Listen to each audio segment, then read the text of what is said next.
When my daughter was 5, my wife told me to stop spoiling her and left her at my mother's house, then disappeared for 6 years. My little girl never stopped asking why her mommy left her. I never spoke to my wife again until she suddenly appeared at my daughter's 11th birthday with a handwritten letter and one shocking request inside. But before I begin, please like and subscribe to the channel. And we'd love to hear which part of the world are you joining us from. Let us know.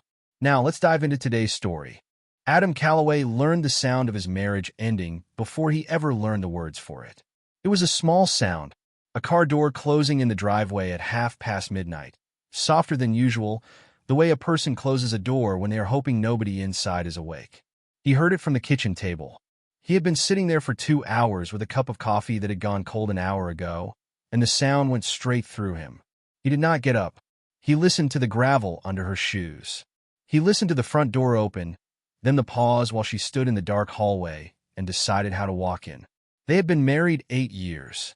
The house was a 3-bedroom on the edge of a quiet neighborhood outside Knoxville, Tennessee, with a maple in the front yard that dropped leaves into the gutters every October and a back fence Adam had repaired twice himself. It was not a big house. The kitchen faucet dripped if you did not turn it hard. The second bathroom had a crack in the tile that he kept meaning to fix, but it was paid for on time, every month, and their daughter slept upstairs in the room with the yellow walls. Lily was 5 years old. To Adam, that was the whole center of the world. Everything else was scaffolding. He worked as a maintenance supervisor at a manufacturing plant 20 minutes from the house. He was on his feet 9 hours a day, hands rough from steel and grease, ears half numb from the compressors. He was not rich. He had never pretended to be. But the bills were paid, the refrigerator was full, and his daughter had shoes that fit her. For years, that had been enough for Vanessa too. Then Lily turned 4, and something in his wife started sliding away from him so slowly that he did not notice until the distance was already too wide to shout across. She began going out more. First it was 1 night a week with friends from her old job. Then 2. She bought new clothes and hung them in the closet with the tag still on, then wore them out on nights she did not explain. She spent hours on her phone, screen tilted away from him, thumb moving. She started saying the word trapped, casually at first, the way you complain about traffic. Adam tried to understand. That was the thing he would think about later, on the bad nights. He had tried. He had asked her what she needed. He had offered to take Friday nights off, so she could have time to herself. He had said yes to almost everything. Now the hallway light clicked on. Vanessa came into the kitchen still wearing her jacket. Her hair smelled like other people's cigarettes and something sweeter under it. She dropped her purse on the chair without looking at him. "Where were you?" Adam asked. "Out." "With who?" She opened the refrigerator, stood in the pale light, and shut it again without taking anything. "Does it matter?" "Yes." He kept his hands flat on the table. "We're married." Vanessa laughed. It was a short, tired sound, and it had no humor anywhere inside it. "That is exactly the problem." Adam looked up at her. The refrigerator hummed. Somewhere above them a floorboard settled, and both of them glanced at the ceiling, and both of them lowered their voices at the same time, out of an old habit built around a sleeping child. "What does that mean?" he said. "It means I don't know who I am anymore." "You're Vanessa." He said it plainly, like he was reading her back to herself. "You're my wife. You're Lily's mother." She shook her head slowly, and that was when he understood that she had already had this conversation many times without him. "I don't want to spend the rest of my life being somebody's wife and somebody's mother." The words landed on the table between them and just sat there. Adam breathed in through his nose. He made his voice as level as he could make it. "We can work through this." "I don't want to." That was the sentence that broke him. Not the late nights. Not the phone. For words, said without cruelty, said almost gently, the way you tell someone their appointment has been canceled. He did not sleep that night. He lay on his back and listened to her breathing on the far edge of the mattress. And he thought about the first year they were married, when she used to sit on the counter while he cooked and steal pieces of everything before it was done. Over the next few weeks, Vanessa stopped hiding. She talked about freedom like a place she could drive to. She said she wanted to meet other men. She said she wanted to know what her own body felt like when it was not attached to a schedule and a mortgage and a child's bedtime. She said she had become a wife at 22 and a mother at 24 and had never gotten to be anything else. She said all of it out loud, at their kitchen table, with Lily's crayon drawings taped to the refrigerator behind her. Adam did not shout. He had shouted exactly once in his life, at his own father, and he had hated the way it felt in his throat. Instead, he absorbed it. He told himself it was a phase. He told himself people got scared in their 30s and came back. He watched her pack a gym bag on a Tuesday and come home Wednesday, and he said nothing because saying something meant hearing an answer. Then, on a Saturday morning in April, he heard the closet doors. The house smelled like syrup. He had made pancakes because it was Saturday and pancakes were the rule. Lily sat on the living room floor in her pajamas with her dolls arranged in a careful half circle, having a conversation with all of them at once, correcting them, laughing at her own jokes. Adam walked down the hall and stopped in the bedroom doorway. Vanessa was pressing down on a suitcase to make the zipper close. "What are you doing?" "Leaving." She did not look up. "Where are you going?" "I don't know." "For how long?" The zipper caught, then gave. She stood the suitcase upright on its wheels. "I need to be free," she said. Adam felt his heart going hard and slow, like something climbing stairs. He kept his voice quiet because of the little girl 12 feet away, laughing at her dolls. "And Lily?" Vanessa sighed. She looked at the window instead of at him. "Stop spoiling her." For a second, Adam was certain he had misheard. He actually turned his head slightly, the way a man does when a machine makes a sound it should not make. "She is 5, he said. "You've made her too dependent on you. She is a child. You run to her every single time she cries." Vanessa's voice sharpened for the first time. "You never let her sit in anything. You made yourself the whole world for her, Adam. And then you wonder why there's no room left in this house for me." "Because she's my daughter." He said each word separately. Vanessa picked up the suitcase handle. "I can't do this anymore." Adam moved. He was not aware of deciding to.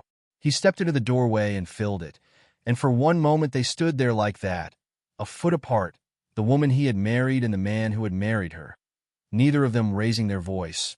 Both of them past pretending. "Then leave me," Adam said. "If that's what you want, leave me. I'll survive it. But don't abandon her." Vanessa's eyes were wet. Her chin was steady. "I need to live my own life." He could have blocked the door. He thought about it later more times than he could count, standing in that same hallway at night with the house quiet around him. He could have taken the suitcase out of her hand. He could have made her stay for one more hour, one more conversation. He stepped aside instead, because a woman who has to be held in a house is not a mother, and he knew it even then. She walked out through the living room. She did not stop at the half circle of dolls. She did not kneel down. She touched the top of Lily's head once, lightly, the way you touch a doorframe on your way out, and Lily said, "Bye, Mommy," without looking up because Mommy left the house all the time now. The screen door clapped shut. The car started, and Vanessa drove away alone, with the syrup still warm on the stove and her daughter's voice still going in the living room, doing all the parts of a conversation by herself. Adam stood in the driveway for 11 minutes. He knew it was 11 because he was still holding the spatula when he walked out, and when he finally came back and the pancakes had gone cold and the clock on the stove had moved from 9:14 to 9:25. The street was ordinary. A sprinkler ticked 2 houses down. A man in a gray shirt was loading a lawnmower into a truck bed and lifted one hand at Adam, and Adam lifted one hand back. And the man had no idea he had just waved at somebody whose life had come apart 40 seconds earlier. That was the part nobody warned you about. The world does not stop. It keeps mowing its lawn. Adam went back inside. He washed the pan. He wiped the counter twice. His hands needed something to do while his brain caught up. 3 questions kept circling. He did not know where Vanessa was going. He did not know if she was coming back. And he did not know what to tell the 5-year-old on his living room floor. At 2 that afternoon, he took his phone out onto the back step and called his mother. Lorraine Calloway answered on the second ring, the way she always did, like she kept the phone in her hand all day, just in case. "Mom." His voice came out thinner than he meant it to. "Can Lily stay with you tonight?" There was a small pause. His mother had raised 2 boys and buried a husband and could hear the shape of a thing before it was said. "What happened?" "Vanessa left." "Left where?" "I don't know." "Adam." Her tone changed. "Is she coming back?" He looked through the sliding door. Lily had moved her dolls to the couch and was tucking a dish towel over them like a blanket. "I don't know," he said.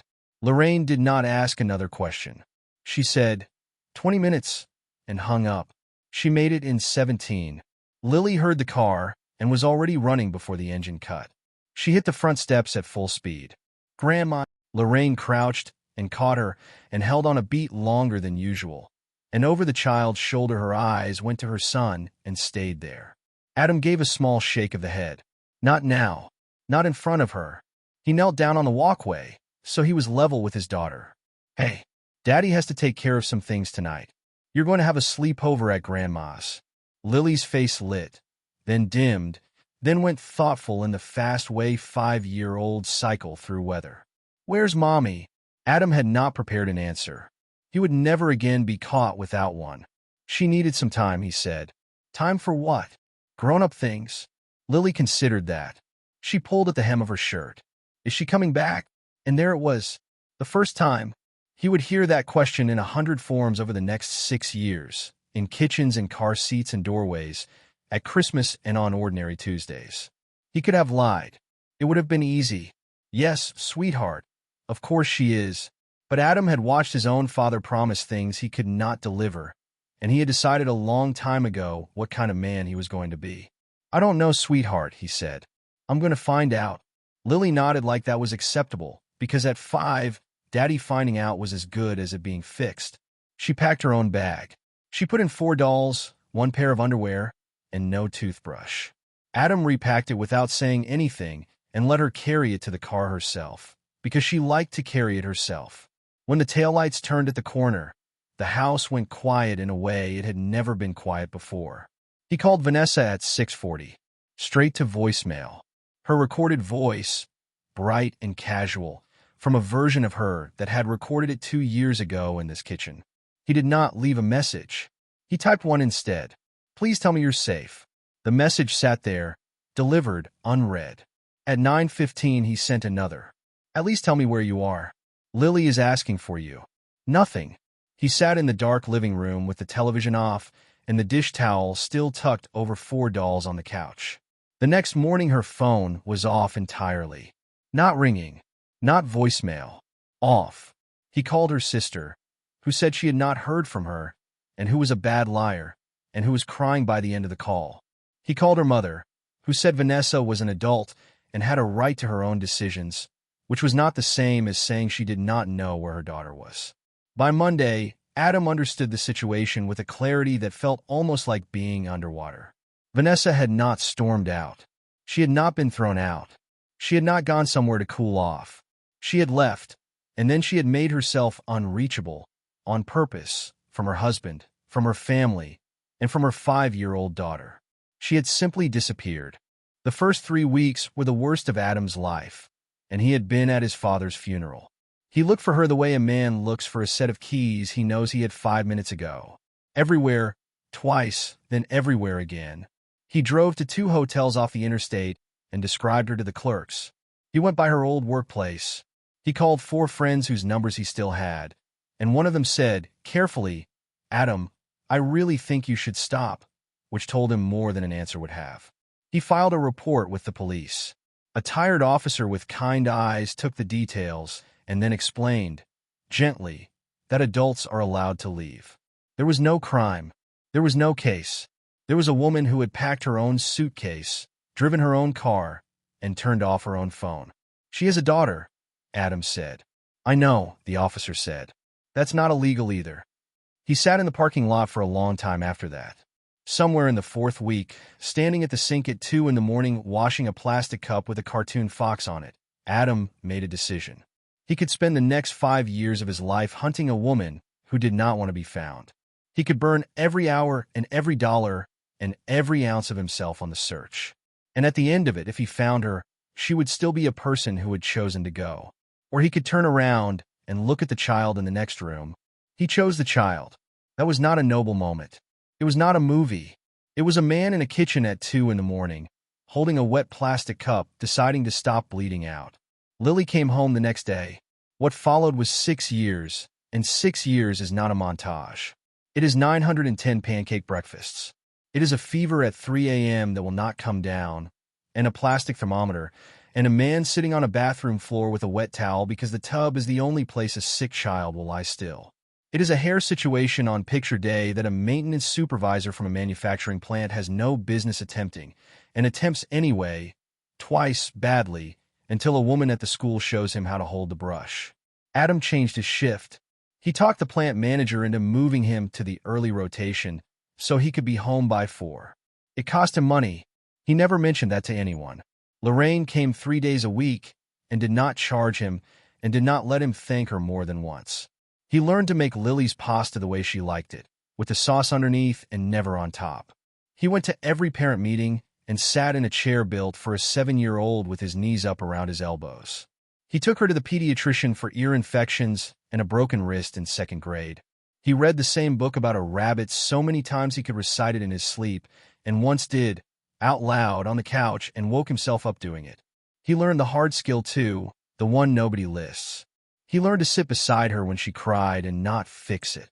Just be there, solid, until it passed. And through all of it, the question kept coming back. It arrived the first time at 6, in the car, out of nowhere, after a birthday party where every other child had been picked up by a mother. "Daddy, why did Mommy leave me?" Adam pulled into the driveway and put the car in park before he answered, because he had promised himself he would never answer that question while driving. He never told her the truth as he knew it. He never said her mother wanted other men. He never said she had described their life as a cage. He never said the word freedom in the way Vanessa had used it, like it belonged to her and had been stolen. He never insulted her. Not once. Not in 6 years. Not even the night he found the box of Vanessa's things in the garage and sat on the concrete floor with a photograph in his hand for an hour. Instead, he said, every time, in a voice he kept absolutely steady, "Mommy made an adult decision.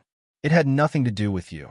At 6, Lily asked with her whole face open, expecting an answer that would make sense. At 7, she asked while looking at the floor. At 8, she asked less. Twice that whole year. At 9, she stopped asking other people. She stopped asking her grandmother. She stopped asking her teacher, who had once called Adam, embarrassed, to tell him what his daughter had said during a lesson on family trees. But Adam knew the question had not gone anywhere. It had just moved inside, the way water finds a crack and sits there, patient, waiting for a cold night. He saw it in small things, the way she watched other kids' mothers at the grocery store, just for a second, then looked away. The way she never once put a mother in the drawing she brought home, and never once left the space empty either. She simply drew a house, and a girl and a man and a dog they did not have. Adam framed one of those and hung it in the hallway. By the time Lily was 10, they had built something out of the wreckage. It was not a big life. It was a small, steady, well-maintained one. Dinner at 6:30. Homework at the kitchen table. Saturday mornings for pancakes, still, because the rule had survived. He did not date. Not because he had sworn off it, and not because he was still in love with a memory. He simply looked at the math one night and understood that every hour he gave to a stranger was an hour taken from a child who had already lost one parent to somebody else's needs. He would not do that to her. Not once. Adam Calloway had been left, and he had not fallen apart, and there were nights when he almost let himself be proud of that. He had no idea the woman who left was coming back. Adam only learned about Vanessa's 6 years in pieces, and most of the pieces came to him by accident. The first came 4 months after she left, from a cousin who did not know what she was doing when she said it. "She looks good, at least," the woman said at a family cookout, meaning to be kind. "Did you see the beach pictures?" Adam had not seen the beach pictures. He went home that night and looked. He sat in the truck in his own driveway with the engine off and scrolled through a life. There was Vanessa in Nashville with a man in a linen shirt. There was Vanessa in a rented convertible somewhere with palm trees. There was Vanessa at a rooftop table, glass raised, hair different, laughing at something the camera had not caught. She looked happy. That was the part that took the wind out of him. He had prepared himself for a woman in trouble. He had prepared himself to find out she was sick or being controlled by somebody or in some kind of hole she could not climb out of. He had rehearsed forgiveness for a dozen versions of the story. He had not prepared for a woman having a very good time. He scrolled until he found a photograph taken 11 days after she walked out. In it, she was on a boat. She was wearing sunglasses he did not recognize and a smile he did. Lily had asked about her that same week. Adam had told her mommy needed time. He put the phone face down on the passenger seat and sat there in the dark for a while. And when he went inside, he checked on his daughter, who slept with one arm hanging off the bed the way she always did. He looked for the account once more, 6 weeks later, and then he stopped. Not out of strength, out of self-preservation. There is a kind of information that does not help you carry anything. What he pieced together over the years, from relatives who assumed he already knew, was simple enough. Vanessa moved. Chattanooga first, then Atlanta, then somewhere in Florida for about a year and a half. She changed men the way other people change jobs. There was a contractor. There was somebody who owned 2 restaurants and then owned none. There was a man 10 years younger who she posted about constantly for one summer, and then never again. Every few months, another beginning. Every few months, another ending. She never built anything. That was the thing Adam noticed, on the rare occasions he let himself think about it. 6 years of motion, and no house, no career, no partner who lasted, nothing you could point at and call a life. She had wanted freedom, and she had gotten it, and freedom turned out to be a room with no furniture in it. Meanwhile, Adam's world got smaller and heavier and more solid. The plant made him a supervisor over a second line. He put the raise into a savings account with Lily's name in the notes field. He replaced the water heater himself and refinanced the house in his own name after the 2-year mark, on his attorney's advice, with every payment documented. On Lily's 11th birthday, Adam woke up at 5:30 out of habit and lay in the dark for a minute doing something he had not done in a long time. He counted. 6 years. 6 missed birthdays. 6 Christmases. 2,190 days, give or take, of not a single phone call. And he realized, lying there, that he had finally stopped listening for a car in the driveway. He got up and made the batter. He was wrong about the driveway. The party was at the house because Lily wanted it at the house. 6 kids. A folding table with a paper cover that kept blowing up at the corners until Adam taped it. A speaker on the porch rail playing music he did not recognize and could not have named. The neighbor's dog barking at the fence line every time somebody screamed. The cake sat on the kitchen counter, homemade, slightly lopsided on the left side, chocolate with white frosting and 11 candles laid out beside it on a paper plate. Adam had watched a video twice to learn how to do the border. It had taken him 90 minutes, and he had ruined the first attempt and thrown it in the trash and started over at midnight. He stood in the kitchen doorway with a bag of ice in one hand and watched his daughter through the window. Lily was on the grass, laughing so hard she had to put her hands on her knees. She had his mother's chin and her own laugh, a huge one, too big for her body. She had gotten tall that year. Her jeans were already short at the ankle. 11, he thought. Half of them. The doorbell rang. Adam set the ice in the sink and went to the front door, wiping his hands on a dish towel, expecting a late parent, expecting anything else in the world. Vanessa stood on the step. For about 2 seconds, he did not know her. She had cut her hair short. She was thinner in a way that was not healthy. There were lines at the corners of her mouth that had not been there, and she was holding her purse with both hands in front of her like a shield. Then something in the way she shifted her weight gave her away, and the 2 seconds ended, and everything went cold and very clear. "What are you doing here?" Adam said. "I came to see my daughter." He did not move out of the doorway. Behind him, through the house, a kid shrieked with laughter in the backyard. "You haven't seen her in 6 years. I know. You didn't call? I know. You missed 6 birthdays," Adam said. "This is the 7th. Vanessa's eyes filled. Her voice came out cracked. "I made mistakes. You made choices." She flinched at that. It was the first time in his life Adam had said something to her specifically to make it land, and he felt nothing about it, which surprised him. She pulled an envelope out of her purse. Her hand was shaking, and he could not tell if it was nerves or something else. "I wrote something. For Lily." Adam looked at it, cream-colored. Her handwriting on the front, the L looped the way she had always looped it. "What is it?" "A letter." He took it. He did not know why. His hand moved before his judgment did, and afterward he decided it was because refusing would have been about him, and this was not about him. "I just want another chance. Vanessa whispered. Adam did not answer. There was no answer that fit inside a doorway. Then he felt the air move behind him. Lily had come in for napkins. She was standing in the hall in a birthday crown made of gold cardboard, holding a stack of paper plates against her chest, and she was looking past her father at the woman on the step. Her face did not do what Adam expected. It did not light up. It did not crumple. It went completely still, the way a deer goes still, everything in her holding at once. Mommy. Vanessa broke. There was no other word for it. She made a sound and put her hand over her mouth and said, "Hi, sweetheart," through her fingers. Lily set the plates down on the hall table, very carefully, squared the edges. Then she walked forward, past her father, and put her arms around her mother's waist. Adam stood behind them in his own doorway with a dish towel over his shoulder and watched his 11-year-old daughter hold on to a stranger. And he felt two things at exactly the same time, and they did not cancel each other out. The first was relief. Whatever came next, his daughter had gotten to see her mother's face. That question in her was going to get an answer now, one way or another, and he had always known she deserved that even if it cost him.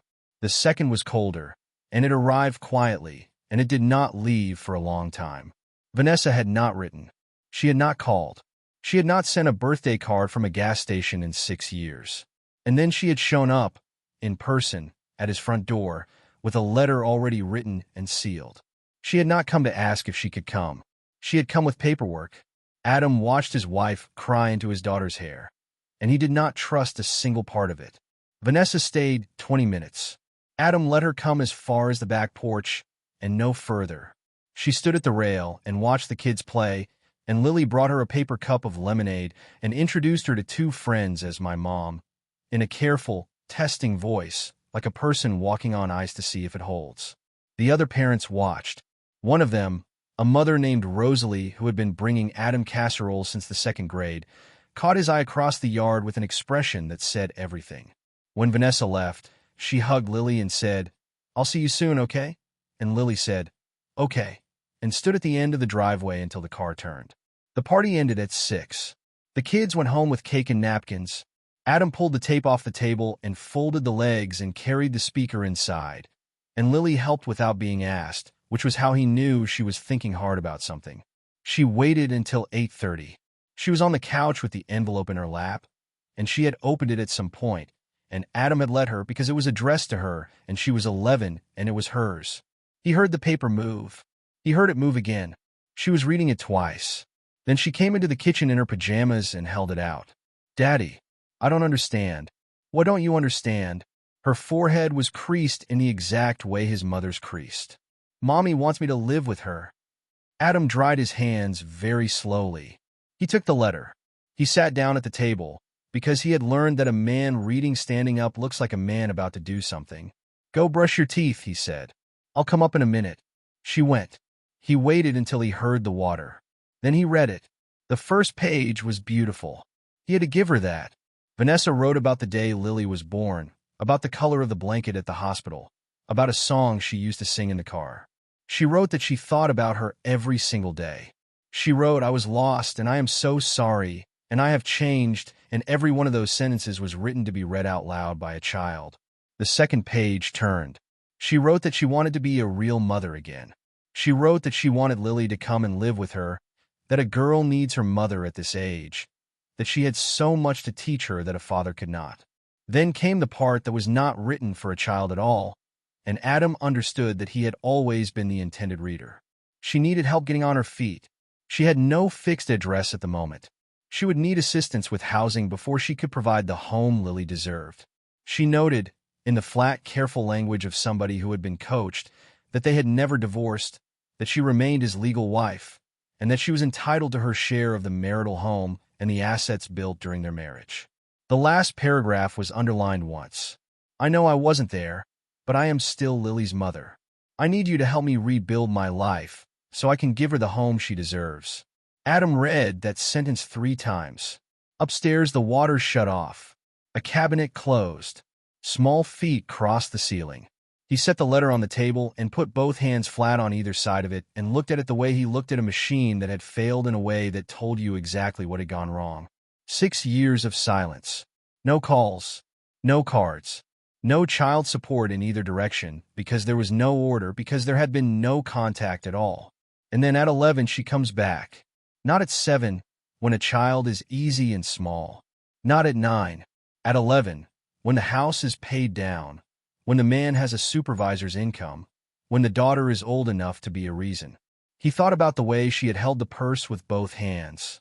The way the letter was already sealed. The word entitled, which is not a word people use naturally in a letter to their own child. Somebody had told her what to write. Adam sat in his kitchen with the party trash still in the bag by the door and finally understood the shape of the thing. Vanessa had not come back for her daughter. She had come back for the life he had built after she left, and she was planning to use her daughter to reach it. He put the letter in a folder. He wrote the date on the tab in pen. Then he went upstairs and sat on the edge of his daughter's bed in the dark. "Did you read it?" Lily asked. "I did. Is it true that she thinks about me every day?" Adam looked at the ceiling. The glow in the dark stars up there had lost most of their glow. He had put them up when she was 4. "I don't know what's in her head, sweetheart," he said. "Nobody does. But I know she wrote it down, and I know she meant it when she wrote it." That was the closest thing to a lie he told her in 6 years, and it was not a lie at all, and he still felt it in his chest. "Am I going to live with her?" "No." Her voice got very small. "Is that allowed?" "To say no." Adam reached over and put his hand on her head, the way he had 10,000 times. "You don't have to decide anything tonight," he said. "You're 11. Deciding is my job. Being 11 is yours." She was quiet for a while.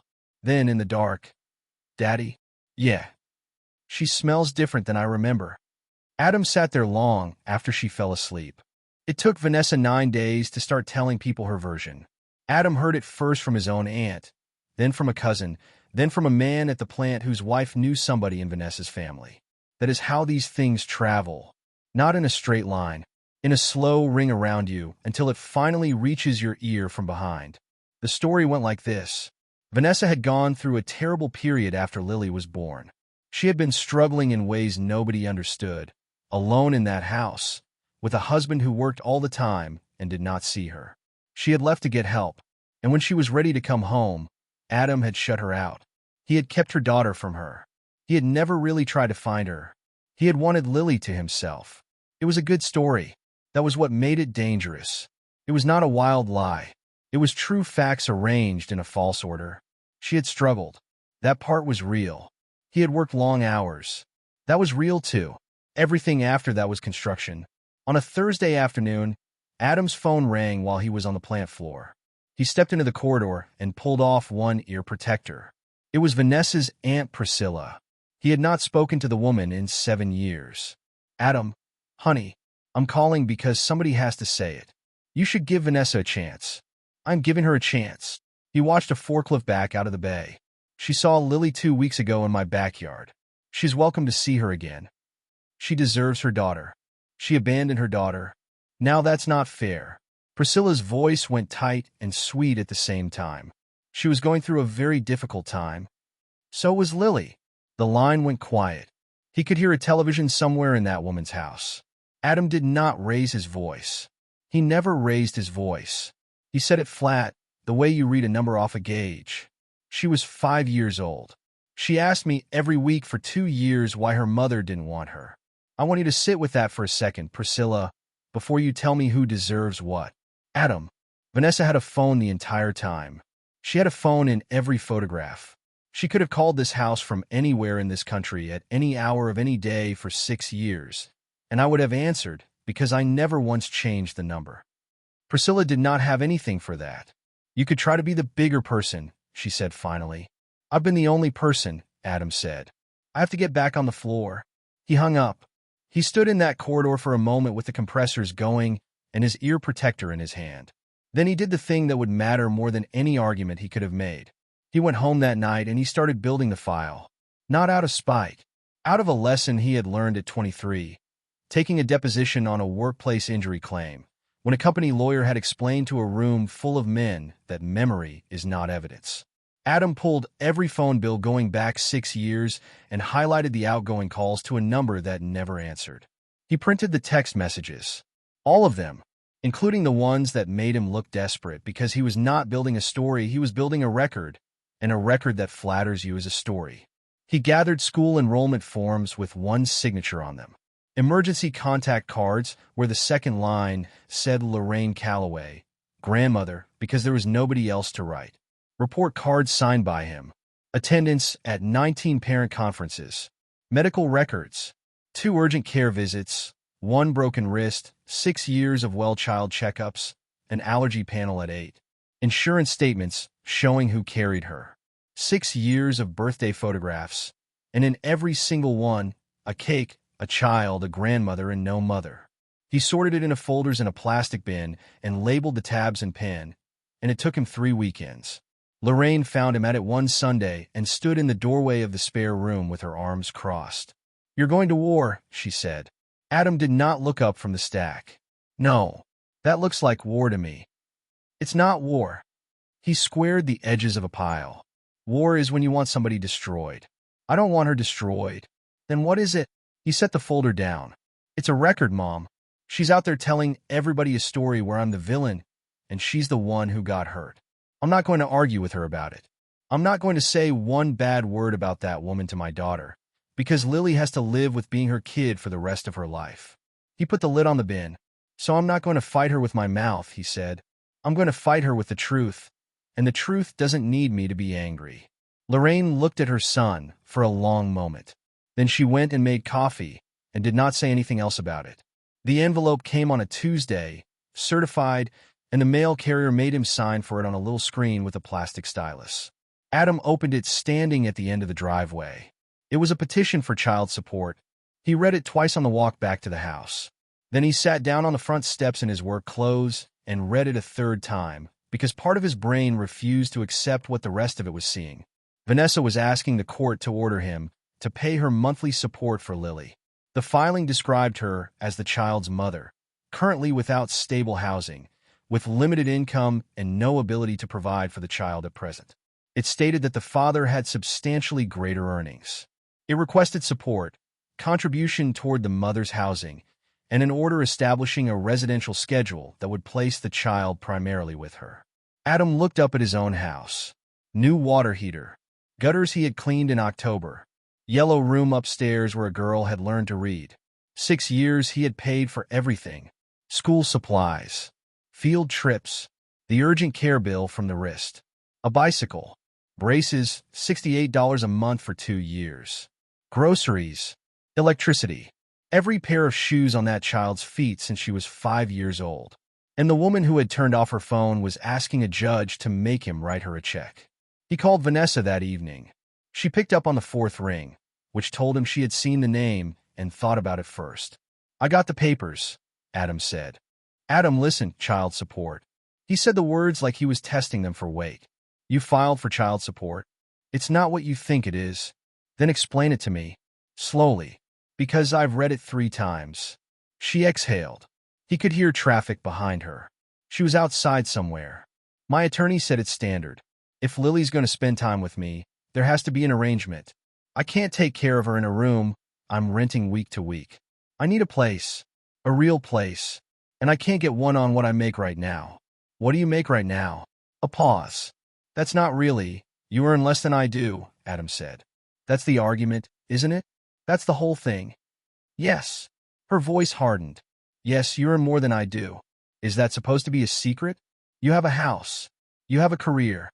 You have a life that just kept going." "It kept going," Adam said, "because I stayed in it." "That's not fair. You chose not to work toward raising our daughter."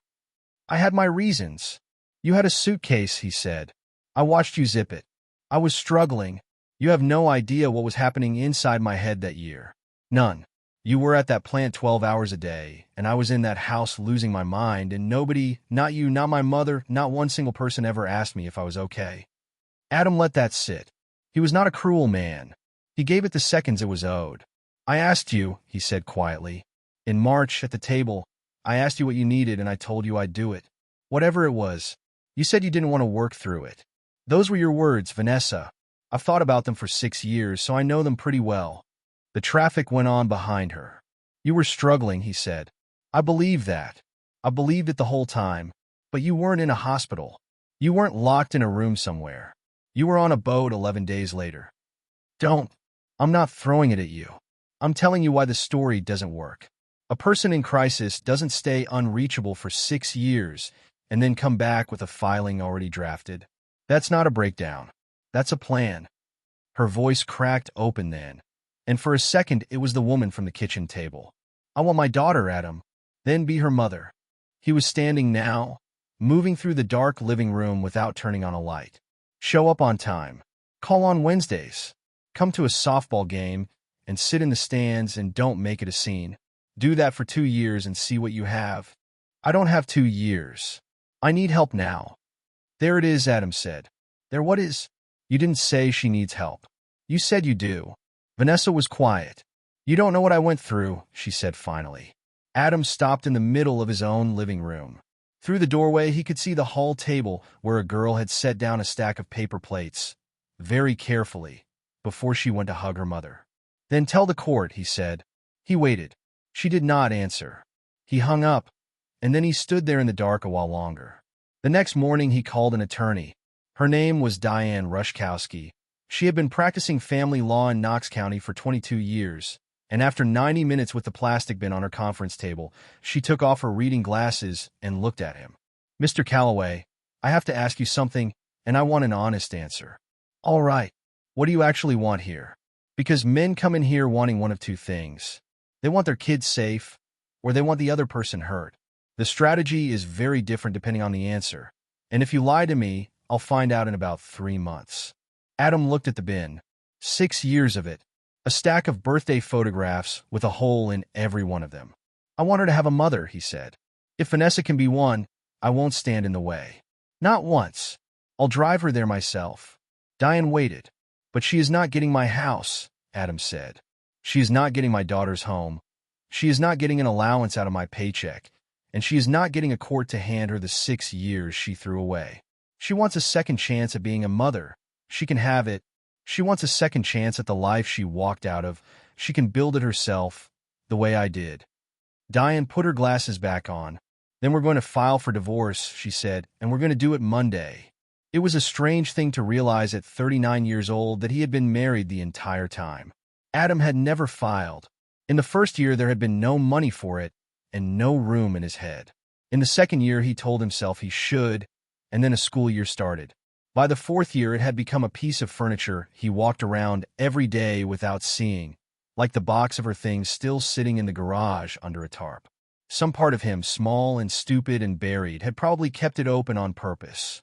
He signed the petition in Diane's office on a Monday morning with rain coming down on the parking lot outside, and when the pen came off the paper, he did not feel dramatic about it. He felt like a man finally shutting off a breaker that had been humming for 6 years. Vanessa fought. Her response came back in 18 days, and it asked for more than the first filing had. She wanted an equitable share of the marital residence. She wanted spousal support. She wanted primary custody of Lily with visitation to the father. Her filing said she had been forced out of the home by an emotionally unavailable husband who had made her feel trapped and worthless. It said she had left in a state of crisis. It said she had attempted to maintain contact and been discouraged. Diane read it out loud in her conference room in a completely level voice, which somehow made it worse. That last part is a problem for her, she said, tapping it. Attempted to maintain contact. That's a factual claim. Facts can be checked. She never called, Adam said. I know. I have 6 years of your phone bills. Diane leaned back. Adam, I want to set your expectations. Tennessee is an equitable distribution state. That does not mean she gets nothing automatically because she left. Marital property is marital property. Some of the equity in that house was built while you were married and living together, and a judge is going to look at the actual records, ownership history, what you refinanced and what you paid down a loan, and what the numbers actually say. I know. Adam shook his head. I don't want it to punish her. I never inflated a number in my life, and I'm not going to start in front of a judge. Diane studied him. Then here's what I'll tell you, she said. If you don't exaggerate, and she does, that difference will show. Judges have seen everything. What they haven't seen much of is a man who says the true thing when the false thing would help him. The proceedings turned bitter faster than Adam expected. Not loud. Bitter is quieter than people think. It is a paragraph in a filing that describes your marriage in the worst available language. It is a deposition where a woman you once slept beside answers questions about your character with her hands folded. Vanessa's position never changed. She had been made to feel trapped, and therefore she had not really chosen to go. Adam never once denied that she had been unhappy. He said so under oath, plainly, when her attorney tried to trap him into calling her a liar. Was your wife unhappy in the marriage, Mr. Calloway? Yes. Deeply unhappy? I believe so. Did you make any real effort to address that? I tried. I don't know if I did it well. I probably didn't. Her attorney had not expected agreement and had to stop and look at his notes. Adam leaned toward the microphone, but being unhappy in a marriage doesn't put a child in a house alone. She wasn't leaving me and taking Lily. She wasn't leaving me and calling Lily. She left both of us and turned the phone off. Those are two different things, and I'm not going to let anybody blur them. Diane wrote one word on her pad and slid it toward him. Good. The hearing came in the fall. The courthouse hallway smelled like floor wax and wet coats. Adam wore the suit he had bought for his father's funeral, taken in at the waist since then. He got there 40 minutes early and sat on a wooden bench with the bin at his feet. Vanessa arrived in a gray dress with her hair pinned. She had gained a little weight back. She looked better than she had on his doorstep, and Adam noticed that with a strange, distant kind of relief, the way you notice a stranger has recovered from something. She glanced at him once. He nodded, one time, the way you acknowledge a person exists. She looked away. The hearing itself was not a movie either. There were no gasps. Nobody stood up and shouted. There was a judge in her 50s with a pen she used to point at things, and there were exhibits, and there was a lot of paper. Diane put the record in one piece at a time. The date Vanessa left, established by her own text message. 6 years of phone bills, outgoing calls highlighted in yellow, incoming calls from that number totaling 0. School records. Every enrollment form, every emergency contact card, every conference sign-in sheet, one name on all of them. Medical records. The pediatrician's file, the urgent care visit at 3 in the morning when Lily was 7, the orthodontist payment plan. Bank statements. Daycare receipts. The tuition for a summer program. 6 years of a single household carrying a single child. And then the photographs. Diane did not make a speech about them. She simply entered them in order. 6 birthdays. 6 cakes. The same kitchen. A girl getting taller in every frame, from a 5-year-old in a paper crown to an 11-year-old with her arms around a grandmother. And in none of them, in any corner of any frame, the woman sitting at the other table. The judge went through them slowly. She stopped on the one from Lily's 7th birthday, looked at it for a few seconds longer than the others, and set it down. Vanessa's position was that she had been driven out and had tried to come back. Diane held up one page. Your Honor, this is a text message sent by the respondent to my client on the evening of the day she left the home. It has been in his phone records continuously for 6 years. She read it into the record. I need to be free. I don't want to be tied down by this life anymore. I need to figure out who I am. Please stop trying to make me feel guilty. Adam had read that message probably 400 times. He had read it at 2 in the morning in the first year, looking for a hidden door in it, some sentence under the sentence that meant she was coming back.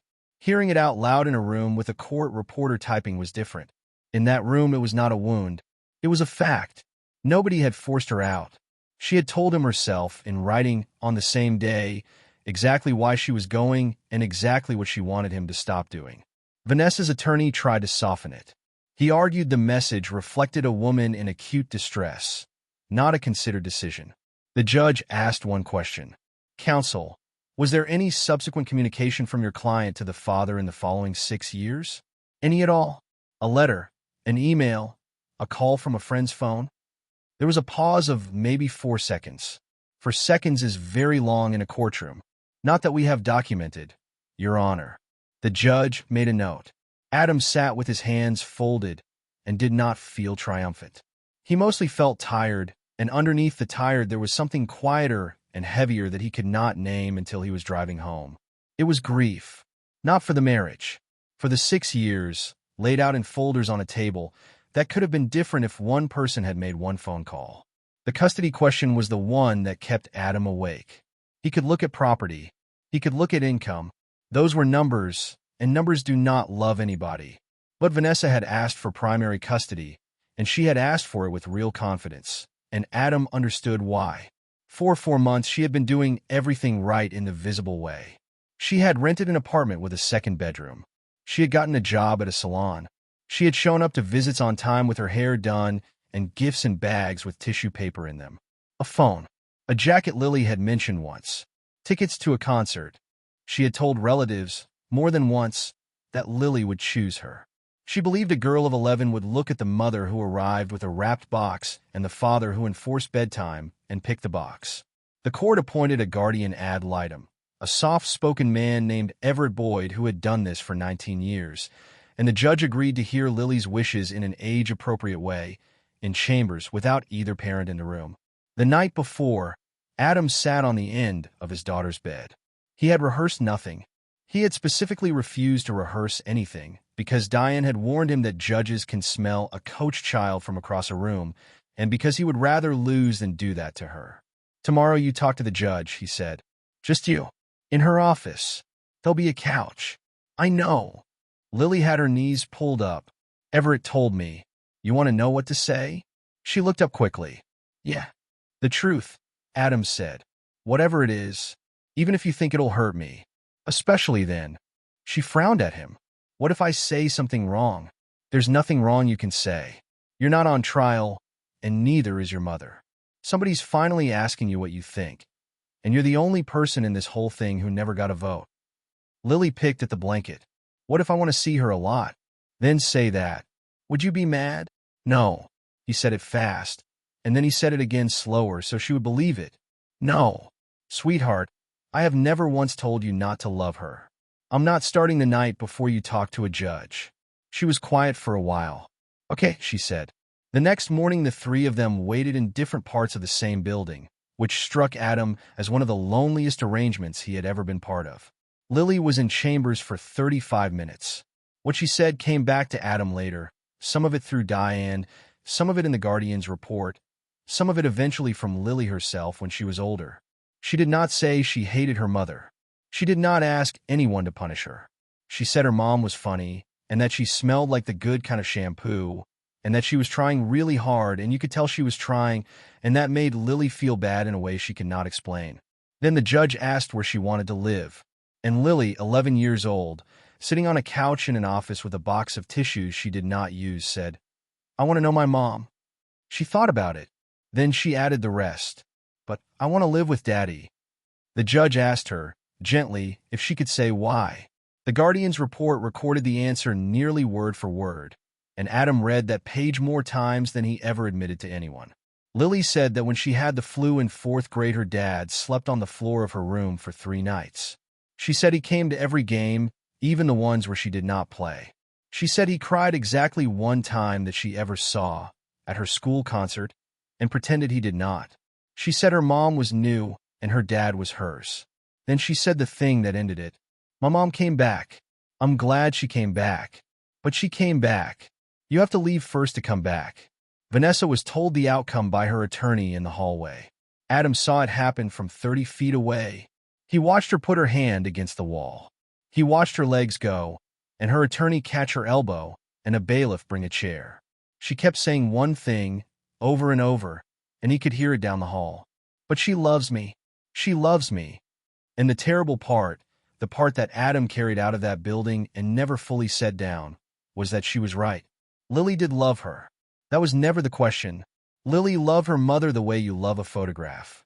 The question was who had been there, who sat up with the fever, who signed the forms, who came to the concert, who stayed. A child can love you completely and still know exactly who caught her every time she fell. The final orders came down in December. Adam read them in Diane's conference room with the heater ticking under the window. Vanessa did not get primary custody. Lily's primary residence was with her father, where she had lived every day of her life. Vanessa did not get the house. The judge worked through the ownership history, the refinance, the 6 years of payments made by one person, the documented contributions of each party, and the property was resolved on the actual financial record rather than on anybody's argument about what they deserved. Adam kept the home. The numbers were the numbers, and he had never once padded them. Vanessa did not get spousal support. The claim that she had been forced from the marriage did not survive her own text message, and her ability to earn was found to be intact. And she did not get what she had really come for. There was no arrangement that turned Adam's paycheck into her housing. The request that he fund the household she intended to build was, in the flat language of the order, not supported. What she did get was a schedule, structured parenting time. Every other weekend, one evening midweek, alternating holidays, phone contact on set days. A real, legally protected path to her daughter, in writing enforceable. Adam read that section twice and did not object to a line of it. Diane looked at him over her glasses. You could contest some of this. She's been in the child's life for months. No, Adam. She's her mother. He closed the folder. The court just told her she can't buy back 6 years with a wrapped box. That's the right answer. But if I stand up now and try to take the weekends away, then I'm not protecting Lily. I'm just winning. I don't need to win anything else. He signed where the tabs were. Her choices had made the case against her. All he had done was keep the receipts. She was waiting by his truck. The lot was half empty, and the sky had gone the flat white color it gets in Tennessee in December. And Vanessa stood with her coat pulled around her and her breath showing. Adam considered walking past her. He decided that would be a kind of cowardice. You took everything from me, she said. No, you kept my daughter from me. I never did. He said it without heat. Not one day. You had this address the whole time. You had my number. You knew where she went to school. Nobody hid her from you, Vanessa. You just didn't come. You hate me. Adam thought about that honestly, because she deserved an honest answer even now. I did, he said. For about 2 years. Then I stopped because it was taking up room I needed for other things. I don't have time to hate you anymore. Her eyes were red. The wind pulled at her hair. Can't you forgive me? And there it was. The last thing she wanted. The thing she had been circling since the day she stood on his step with an envelope already sealed. Not the house. Not the money. Not even custody, really. She wanted to be told it was all right. Adam thought about the 4th week and the plastic cup with the fox on it. He thought about a 6-year-old asking why her mother did not want her. He thought about 19 conferences and 1 signature and a hallway wall covered in drawings of a house, a girl, a man, and a dog they did not have. No, he said. Vanessa's face came apart. You'll never forgive me? No. Why? It came out as a sound more than a word. Why not? Adam looked at her for a moment, and when he answered, he was not cruel. He was simply finished. Because forgiveness isn't something you get to ask for from the person who had to raise the child you left behind. That's not mine to hand over. I'm not the one you did it to. She stared at him. Lily might forgive you, he said. One day. She's better than both of us. If that happens, I won't stand in the way of it, and I won't say one word against you. But she'll be the one deciding, and she'll be old enough to decide it with her eyes open. So that's it. Vanessa wiped her face with the back of her hand. After 8 years of marriage, you can build a relationship with your daughter, Adam said. You've got weekends. You've got holidays. You've got a phone that works on Wednesdays. Earn her trust, and you'll have something real in 5 years. And what about us? He heard the question fully.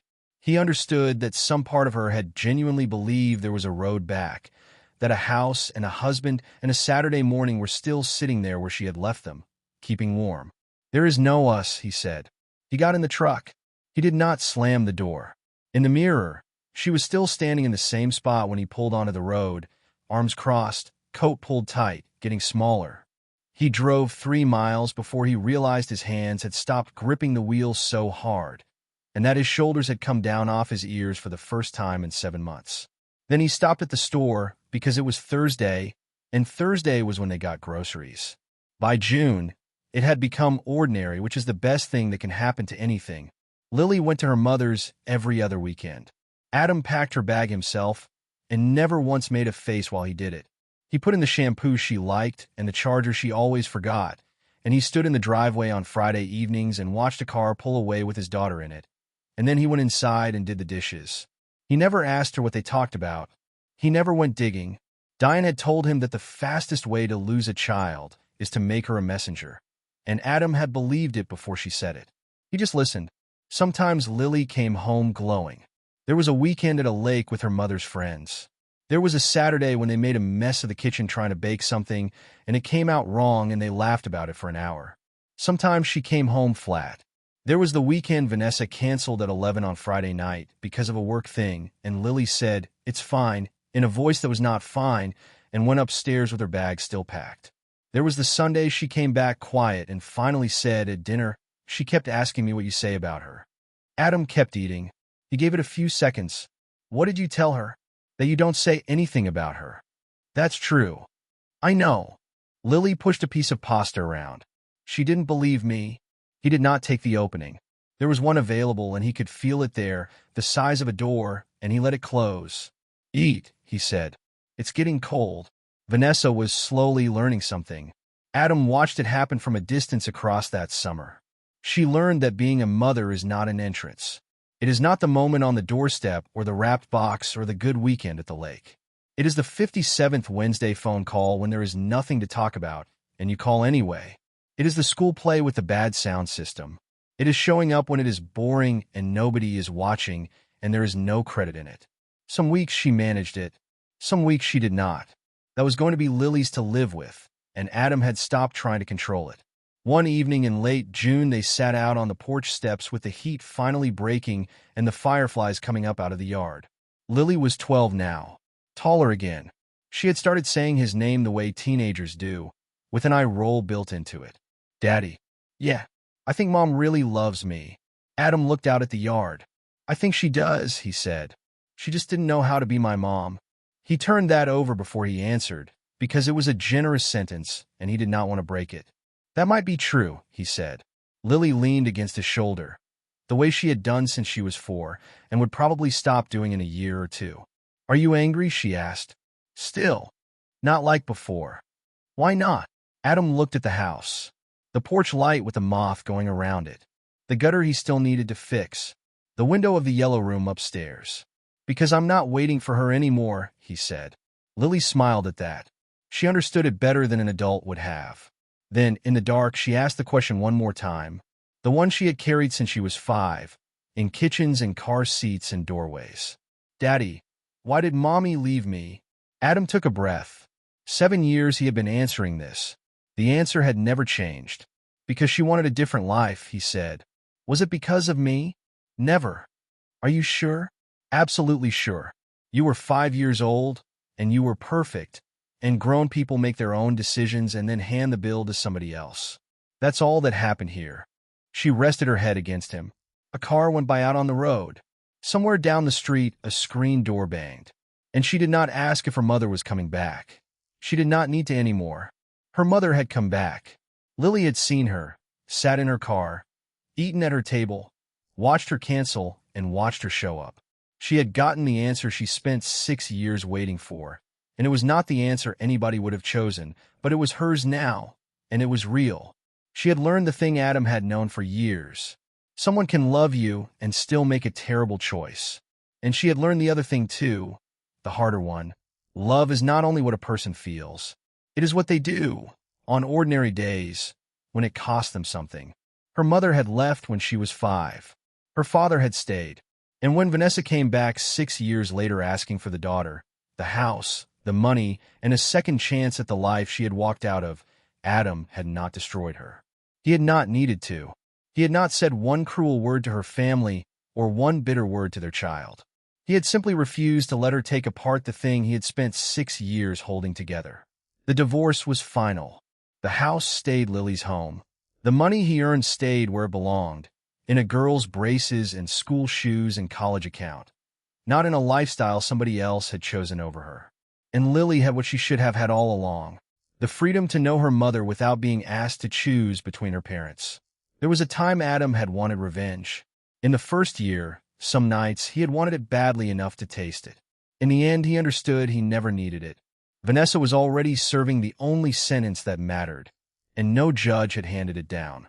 She had to live inside the life she chose, and look at the one she left, and know the difference every single day. Adam stood up off the step and held the door. "Come on," he said. "It's late." and his daughter went inside, into the house that was still standing because somebody had stayed.